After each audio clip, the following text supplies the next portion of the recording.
Right now, three separate threads in the Nolan Wells case have converged at once, fundamentally shifting how we understand this investigation. FIST, the Federal Bureau of Investigation, the FBI, has finally released an official, on-the-record statement addressing the rampant speculation and the federal tools being used behind the scenes. Second, the details surrounding the final memorial service for Nolan Wells have come to light, revealing a shocking financial controversy involving a public institution that left the nation stunned. And third, perhaps the most disturbing development of all, in the most vulnerable days of the life of Christine Wansley, the mother of Nolan Wells, online scammers have turned her grief into a profitable enterprise, launching a wave of fake fundraising pages to prey on the goodwill of strangers. From leaked rumors and the jurisdictional maze of the investigation to the dark reality of digital exploitation, today, we are pulling back the curtain on every single one of these threads. But the core question remains, why did the FBI feel the need to step in now? And does the witness who spent the final hours with Nolan Wells finally have the answers? Or just more questions? Let's dive into the facts, because the truth here is far more complex than the headlines suggest. The story of Nolan Wells shifted from a local missing persons case to a national spotlight the moment the mystery of Horn Island, Mississippi, began to unfold. Horn Island, Mississippi, is a place with no local police presence and no permanent residents. When 18-year-old Nolan Wells vanished on July 4th, the immediate aftermath created a vacuum of information. That silence was filled by theories, viral clips, and social media speculation. For weeks, the question on everyone's mind was, is the FBI secretly running this case? This week, that question was finally answered. The FBI Jackson Field office released a formal statement. But to understand the significance of this move by the FBI, you have to look beyond the surface. The FBI stated clearly that they are assisting the Jackson County Sheriff's Office with federal tools, digital forensics, and investigative support. But the Jackson County Sheriff's Office remains in command. However, there was a specific mention in the FBI statement that caught everyone's attention: interstate threats. The FBI confirmed they are actively investigating threats sent across state lines to individuals connected to this matter. These aren't just angry comments. These are serious, actionable federal crimes involving threats of violence against families connected to the case of Nolan Wells. Who is sending these? And why are they trying to intimidate those involved? That leads us to the most uncomfortable part of this investigation. Judge Ashley Cole, stepmother to one of the young men present on the island, went public with screenshots of violent threats sent to her family's office. Even the friends who were with Nolan Wells that day, like Trace and Shepard, have spoken out about receiving death threats while trying to clarify their side of the story. This creates a dangerous environment where the search for truth regarding Nolan Wells is being derailed by harassment.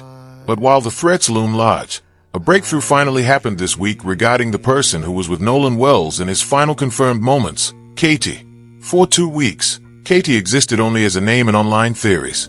This week, Katie sat down face-to-face with Christine Wansley, the mother of Nolan Wells. The details Katie provided weren't a Hollywood revelation, but they were crucial. Katie clarified that while she and Nolan Wells spent time together, she assumed he was heading back to his friend's boat based on what he told her. But Katie never actually witnessed Nolan Wells board that boat. This distinction is vital. It doesn't mean anyone lied. It means there is a critical 10 to 15-minute gap in the timeline that no one can currently account for. When the legal team of Nolan Wells, led by Ben Crump and Eric Hers, pressed for the official incident report, they were met with a wall of bureaucracy. The released document was heavily redacted, but it confirmed a startling timeline. 14 hours passed between the boat of Nolan Wells leaving the dock and the first official call made to authorities. Those 14 hours are now the focal point of the search for answers by Christine Wansley, while the investigation into the death of Nolan Wells moves at the speed of law. The public's response has moved at the speed of the internet.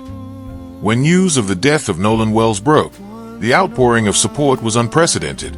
A GoFundMe page started by a friend, Aliyah Dennis, surged from $100,000 in 24 hours to nearly $750,000 in donations. It was a massive statement of human empathy from strangers across America.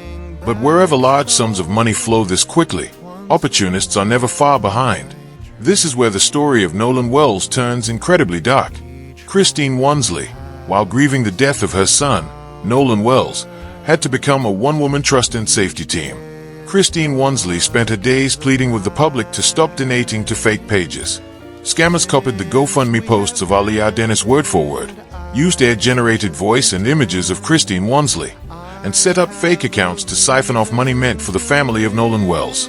It is a secondary trauma no mother should ever have to endure, defending the memory of her son, Nolan Wells, from people looking to profit off his tragedy.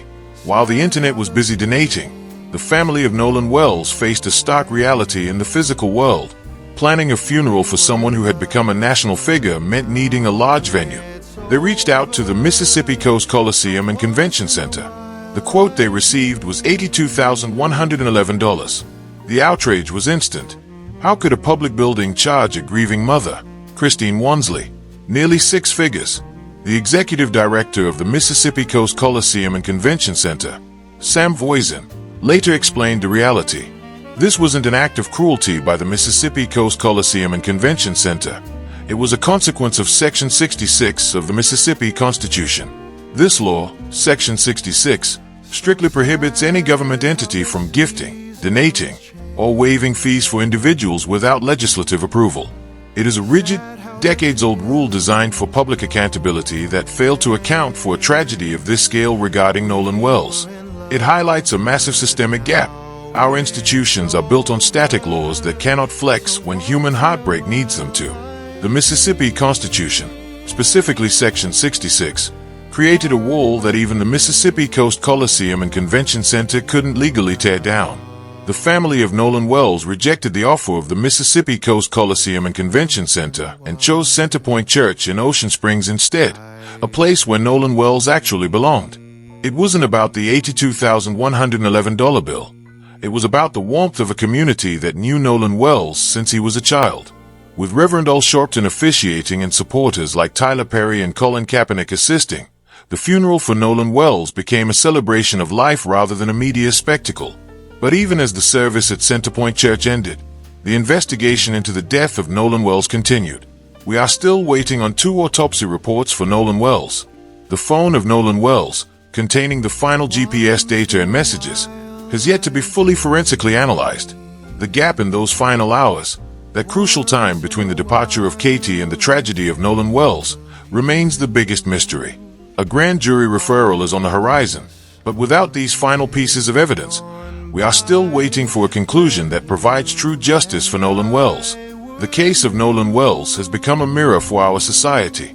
We see the best of humanity in the $750,000 raised by strangers, and the absolute worst in the scammers stealing from Christine Wansley. We see the limitation of our legal systems, like Section 66 of the Mississippi Constitution, and the relentless strength of a family demanding answers for Nolan Wells. When we analyze the role of the FBI in the case of Nolan Wells, we see a careful balance of power between federal oversight and the Jackson County Sheriff's Office. The FBI is clearly attempting to lower the temperature of public discourse. Yet, for Christine Wansley, the FBI statement is just one piece of a much larger puzzle. The family of Nolan Wells has had to navigate not just grief, but the administrative nightmare of dealing with agencies that are not equipped to handle the emotional and logistical weight of such a high-profile case. Consider the 14-hour gap once again. Christine Wansley first checked with the Ocean Springs Police Department and the Mississippi Department of Marine Resources. Because Horn Island, Mississippi, is federal land, there was no immediate jurisdictional clarity. This confusion added hours of agony to the search for Nolan Wells. This isn't just a failure of one agency. It is a systemic breakdown in how we handle missing persons cases in remote areas. Furthermore, let us reflect on the GoFundMe controversy. The massive success of the fundraiser for Nolan Wells proves that people want to help. But the subsequent rise of scammers proves that our digital infrastructure is not yet safe enough to protect the grieving. Christine Wansley should never have had to spend her time reporting fake accounts.